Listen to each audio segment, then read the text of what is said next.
Here's a situation. You have a factory with many explosives or highly flammable products. This establishment has an internal railway system, but the only locomotives available have live fires that they like to throw bits of everywhere. What's the solution? Well, simply take away the locomotive boiler, put a big steam carrying tank there instead. This seems crazy, but it was done by many locomotive builders in the UK and across the world. The steam tanks were filled with high pressure superheated water and steam. As the steam is used, the pressure drops. And as the pressure drops, the superheated water boils, replacing the used steam, and the locomotive continues like this.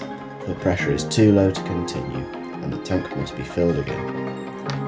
Everything below this tank works like a regular steam engine, except very often the cylinders are at the back, and the exhaust runs up the back of the cab. These locomotives worked in munitions factories, chemical plants, and other industries. Fire proved a risk. Several locomotives are preserved, but they very rarely see much use and can only be found on static display.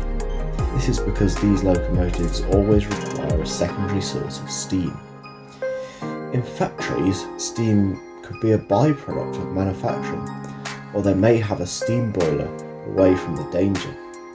Most heritage railways do not have this luxury, and so can't run these locomotives. However, due to their low running costs and lack of the same labour intensiveness of a regular steam locomotive, they can still be found in use in some parts of the world. One notable example is at the coal-fired power station in Mannheim, Germany, where 3 Fireless locomotives still shunt coal hoppers to this day.